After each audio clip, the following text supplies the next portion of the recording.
Film तो आपने बहुत सारी देखी होगी, लेकिन अब एक यूनिक सब्जेक्ट के साथ में एक फिल्म आ रही है और उसका नाम है ओ माई गॉड 2। आपने पहला पार्ट तो देखा होगा, लेकिन जितनी खबरें हमें मिल रही है उसके मुताबिक फर्स्ट पार्ट से ये फिल्म थोड़ी सी हटके है। कैसे हटके है, आइए हम बात करते हैं यामी से और हम बात करते हैं पंकज जी से। तो ये फिल्म कैसे अलग है? आपने भी आई एम श्योर कि ओ माई गॉड पार्ट 1 देखी ही होगी। आप बताएं। मैंने देखी है, बट सिर्फ जो एक ब्रॉड स्ट्रक्चर बोल सकते हैं कि वो है। और ऑफ कोर्स बहुत अच्छी फिल्म थी, एंड परेश जी को कौन पसंद नहीं करता, यू नो। बट बिल्कुल दोनों अलग फिल्म है। अगर बाई चांस आपने वो फिल्म नहीं देखी है तो it's okay, it's a completely different film and बिल्कुल अलग कहानी है, बिल्कुल अलग किरदार हैं, अलग भाषा है, और बिल्कुल ही नया अलग सब्जेक्ट है। वो तो जो सब्जेक्ट तो इतना नया है, not just comparing it with oh my god but any other film, it's completely new. और या दैट्स इट। तो आपके लिए काफ़ी चैलेंजिंग नहीं था, क्योंकि पहली ओ माई गॉड पार्ट 1 काफ़ी हिट गई थी, परेश जी ने उसमें काम किया था, वो भी एनएसडी से, आप दोनों ही एनएसडी से।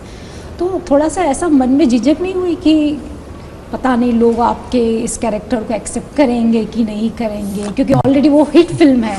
नहीं, परेश सर हमारे चेयरमैन हैं एनएसडी के और मैं उनका विद्यार्थी हूँ उसी एनएसडी का। तो उनका आशीर्वाद स्नेह हमेशा है, मुझे बहुत प्रेम करते हैं वो। मैं उनके कई इंटरव्यूज में भी ये सुन चुका हूँ।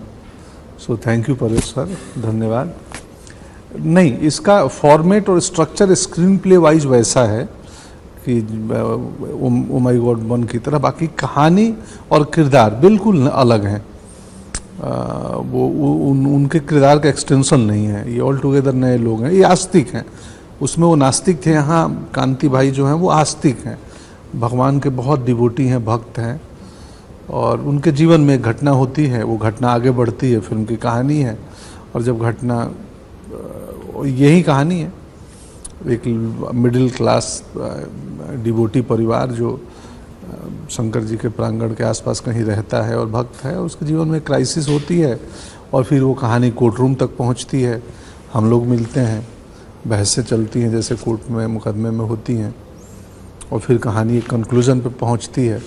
उस कंक्लूजन के बाद कहीं ना कहीं थोड़ा सा ये सेक्स एडुकेशन टॉपिक हाईलाइट होता है। पूरी फिल्म नहीं है सेक्स एडुकेशन के ऊपर, जो यानी कि हम ये कह सकते हैं कि जो सोशल मीडिया पे चल रहा है इट्स टोटली रॉन्ग। हाँ, बिल्कुल, क्योंकि किसी ने फिल्म देखी नहीं, किसी ने फिल्म नहीं देखी है, बहुत गिने चुने लोगों ने देखी है। और जब यहाँ से बात वहाँ जाती है, वही हम लोग आपके कॉलीग से भी बात कर रहे थे, that it's what happens at sensor board और सेंसर स्क्रीनिंग, वो प्रोड्यूसर और उनके बीच की बात है। कैसे ये सारी चीज़ें बाहर आती हैं, और ऑफ कोर्स बाहर आएंगी तो मल्टीप्लाई होंगी। We understand the curiosity, we understand the anticipation, क्योंकि ये एक इम्पॉर्टेंट फिल्म है, यू नो। तो ऑफ कोर्स सेंसेशनलाइज तो करना बहुत आसान हो जाता है, बट उन लोगों ने फिल्म नहीं देखी है। एंड इवेंचुअली फिल्म जनता के लिए है, फिल्म सबके लिए, आप सबके लिए है, बट पहले फिल्म देखिए एंड देन डिसाइड। क्योंकि हम भी जानते हैं कि हमारी भी अपनी ऑडियंस है, हमारी भी अपनी फैमिली ऑडियंस है, जो हम हर फिल्म के साथ चाहते हैं ज़्यादा से ज़्यादा लोग जुड़े, right. And Akshay sir comes of a certain standing, doctor Dwivedi जो इतने दिग्गज है when it comes to writing and literature, और जिस तरह के आप सब जानते हैं, we don't need, he doesn't need introduction. ऐतिहासिक पौराणिक किताबों में उनसे बड़ा ज्ञानी कोई नहीं है मुंबई में। अमित राय जो डायरेक्टर और राइटर हैं इस फिल्म के, वो खुद बहुत बड़े भक्त हैं। पर्सनली मैं आपको जस्ट बता रही हूँ शिव जी के, और जिस तरह से वो बात करते हैं, दैट्स व्हाई पंकज जी कह रहे थे आई विश वो यहाँ पर होते, तो आप समझ जाते कि क्यों वो ये फिल्म बनाना चाहते थे। It was not just a project कि चलो मुझे ये कास्ट मिल रही है, मुझे ये बजट मिल रहा है, ये इस फिल्म, ऐसी फिल्म्स का ट्रेंड है तो चलो फिल्म बनाते हैं, ऐसा भी होता है। But this is not one of those films. He was really driven. जब तक हमारे पास कॉल आया इस फिल्म को लेकर, मेरे पास भी कोविड चल रहा था, they were all on the same page in terms of passion, in terms of it's one of the best scripts they've come across, और ये फिल्म ऑडियंस तक पहुंचनी चाहिए। एक अच्छे तरीके से, एक एंटरटेनिंग तरीके से। ऑफ कोर्स पंकज जी हैं तो ह्यूमर तो बिल्कुल हमारा हक है एक्सपेक्ट करना उनसे, और बहुत सुंदर तरीके से वो जो भी कॉन्वर्सेशन है, जो भी बात है, हमें लगता है कही गई है।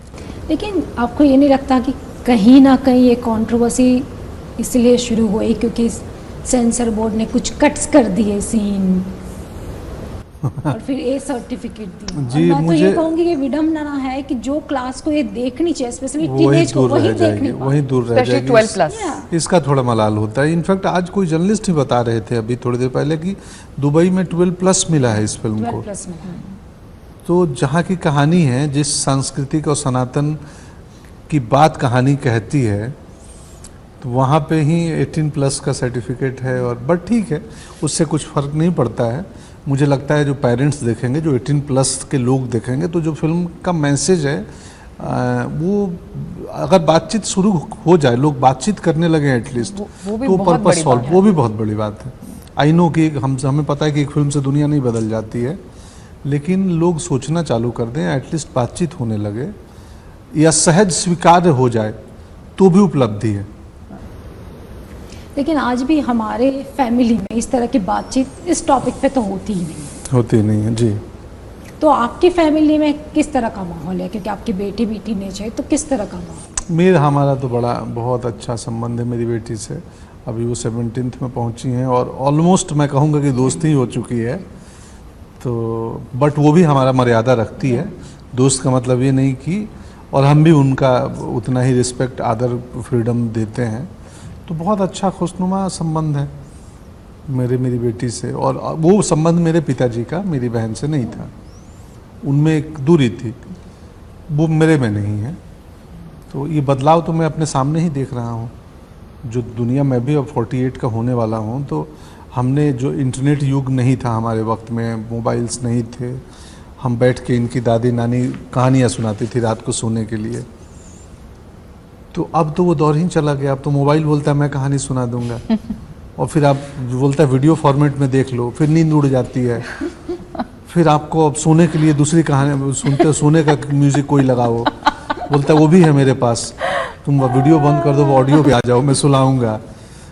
तो फिल्म में भी एक चर्चा है इस विषय पे, हाँ, कि भाई आप आज के क्रांति, संचार, कम्युनिकेशन क्रांति के युग में, संचार क्रांति, हर बच्चे के हाथ में स्मार्टफोन है, तब तो और आवश्यक है, ज़रूरी है कि तुम उसको बताना कि यहाँ अच्छा और बुरा सब कुछ है, तुम्हें क्या देखना है, कैसे देखना है, और इसका प्रभाव कैसे कम करना है या कैसे इसके साथ सीखना है रहना।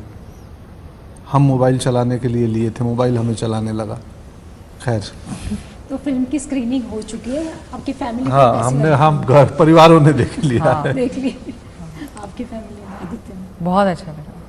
मेरी ऑफकोर्स आदित्य ने, my brother whose younger than me, मेरी मदर, उन्होंने देखी हैं। और तीनों ही ऑफकोर्स अलग पड़ाव पे हैं, और तीनों को ही फिल्म बहुत अच्छी लगी और बहुत ज़रूरी लगी। और वी होपिंग द सेम कि the success of such a film, अगर ये फिल्म सक्सेस होती है ऑडियंस के साथ, अगर ये फिल्म लोग देखते हैं, वो उनका प्रोग्रेसिव माइंड दर्शाता है, वो एक अलग वो माइंडसेट दर्शाता है that we are ready for a certain change. वो चेंज, जैसे पंकज जी ने कहा, एक दिन में तो नहीं आएगा, बट एटलीस्ट उसका एक कॉन्वर्सेशन भी एक स्टार्ट होना। इसलिए ये फिल्म आई विश हम ये बात फिल्म रिलीज़ होने के बाद करते, क्योंकि बहुत सारी छोटी छोटी बातों पे सटली टच करता है। It is not just about, जैसे आप कह रहे हैं मीडिया में किसी ने लिख दिया, बहुत आसानी से कोई लिख देता है कुछ भी। सालों का हार्डवर्क है, हमारा नहीं, सालों का, राइटर का, डायरेक्टर का, कैसे कैसे उन्होंने प्रोड्यूसर उनको ढूंढा होगा, कैसे उन्होंने अक्षर जी से कांटेक्ट किया होगा, उसके बाद कितना बहुत टाइम लगता है। सो एक सेकंड में किसी को ऐसे जज कर लेना, and specially as I said, when you'll watch the film, you'll realize that why it is an important film in today's time.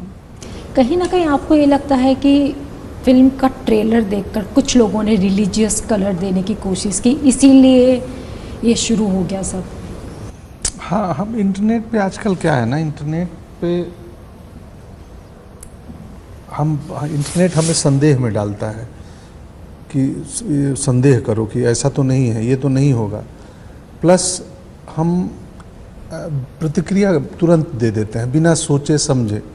एक ने कोई वीडियो बनाया कि देखो इसमें ऐसा है वैसा है, और उस पर हम लोग राय दे देते हैं।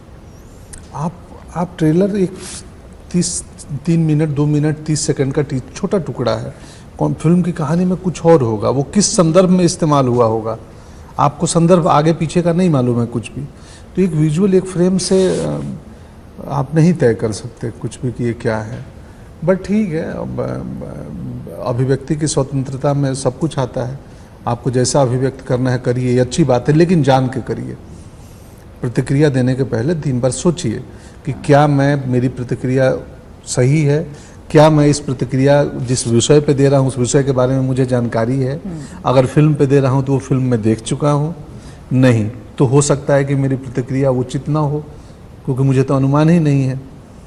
सूत्रों के हवाले से खबरें चल जाती हैं मीडिया में, भाई ये सूत्र गलत भी हो सकते हैं। तो ये सिनेमा है, एक ज़रूरी सिनेमा है और मनोरंजक सिनेमा है। अक्षय सर जैसे अभिनेता के लिए ही ये संभव था, बधाई के पात्र है कि उन्होंने ऐसे विषय को चुना। जैसे आपने पहले कहा कि उस सामाजिक मुद्दों पे कहानियाँ कहते आए हैं, और वो कल भी हमारी बात हो रही थी, बोल रहे थे यही बात हुई कि ये फिल्म हम लोग मेरी कुछ खास फिल्मों में से होगी और ये लंबे समय तक हम इस पर गर्व महसूस करेंगे। अब हम खुद एक्साइटेड हैं, ऑडियंस का रिएक्शन देखने का अगले 3-4 दिन का वक्त है, फिर सब कुछ साफ हो जाएगा। तो अभी बंदिशें होती हैं कि इंटरव्यू में हम कहानी कितना खोल लें, क्या बताएं, तो इसलिए हम लोग कई बार घुमाते हैं इधर उधर। बट 3 दिन बाद जब ऑडियंस आएगी देखेगी तो सब कुछ समझ में आ जाएगा कि क्या है, क्यों है, कैसा है। तो सबसे ज़्यादा चैलेंजिंग सीन कौन सा रहा फिल्म में? ऑफ कोर्स कोर्टरूम ड्रामा, क्योंकि फिल्म का 60% ऑलमोस्ट कोर्टरूम ड्रामा तो होगा ही, 65%। उसमें लंबी लंबी बहसें, आर्गूमेंट। हालांकि कल परसों फिल्म देखते हुए मुझे लगा यार इतना मेहनत किए थे तो बहुत जल्दी चले जा रहे हैं सीन, क्योंकि वहाँ रीटेक्स होते हैं, वाइड हुआ, क्लोज हुआ, बैकशॉट हुआ, तो एक सीन को फिल्माने में हम 3 दिन लगाते हैं, देखने में तो 3 मिनट में निकल जाता। लगता है इतनी मेहनत की थी, इतनी जल्दी सीन चला गया। मेरी पत्नी बोली तुम बोलते थे लंबी लाइनें हैं, कहाँ लंबी लाइनें थी? मैं बोला सुनो मुझे भी लग रहा है लंबी लाइनें तो थी नहीं, पर मेरे को पढ़ने में तो 7-7 पन्ने के दिख रहे थे। क्योंकि जब मुझे लगता है जब किसी चीज़ में मज़ा आता है देखने में खासकर, तो लगता है अरे ख़त्म, और मज़ा आ रहा था। We really enjoyed. बट हाँ, थोड़ा अजीब लगेगा खुद की हम आपस में प्रशंसा किए जा रहे हैं, ये दर्शक देखें करें, उन्हीं की बिल्कुल शर्माते थे। एब्सोल्युटली। सदगुरु ने भी ट्वीट किया है फिल्म जी, को जी, लेकर, काफी जी। सराहना की है उन्होंने इस फिल्म को लेकर। तो आप क्या मैसेज देंगे हमारे ऑडियंस को? कुछ नहीं, आप बिना कोई राय रखे 11 अगस्त को आप जाएं सिनेमा घरों में, फिल्म देखें, उसके बाद अपनी राय बनाएं और फिर अपनी प्रतिक्रिया दें। स्वीकार्य है, लेकिन देखने के बाद प्रतिक्रिया दें। और मनोरंजक फिल्म है ये तो हम दावे के साथ सकते हैं, क्योंकि हम लोग फिल्म के हिस्सा होते हुए भी हंसे हैं। मैं और हमारे बाजू में एक फिल्म के ही क्रू मेंबर थे जो सीनियर क्रू मेंबर हैं, कुर्सी से उछल उछल के हंस रहे थे, मुझे ऐसे हाथ पे ताली मार रहे थे। मैं बोले यार हम लोग साथ ही काम किए हैं। और मैं कट बोलने के बाद हंसती थी क्योंकि मुझे पंकज जी वो तो बहुत ही फनी था, आप हंस सकती हूँ। बस यही कहना चाहेंगे, प्लीज़ ज़रूर फिल्म देखिए OMG 2, और भरोसा रखिए कि हम भी फैमिली ऑडियंस वाले ही हैं। हम ऐसा कभी कुछ, अगर ऐसे कोई फिल्म का कभी हिस्सा बनेंगे जो लगेगा कि नहीं एक सर्टन सेक्शन को ही देखना चाहिए, वो भी हम ज़रूर बताएंगे। Then it's our responsibility. हम खुद, और एक बतौर एक्टर आप कुछ भी कभी भी कोई अपॉर्चुनिटी आ सकती है और आपको लगता है आपको कोई भी कारणवश आपको वो फिल्म करनी है, ये वो फिल्म ऐसी नहीं है जैसे अगर आपको आपके माध्यम से अगर मैं कहूँ किसी को ऐसा इम्प्रेशन गया हो कि ऐसा क्या है फिल्म में, ऐसा नहीं है। उसकी कुछ बहुत ही खूबसूरत संवाद है, कुछ बहुत ही खूबसूरत एक विजुअल है, इतना एक नए तरीके से एक ऐसी कहानी बताई जा रही है जो शायद कहीं ना कहीं हम सबके पास थी, but it is just kind of a come back to all of us.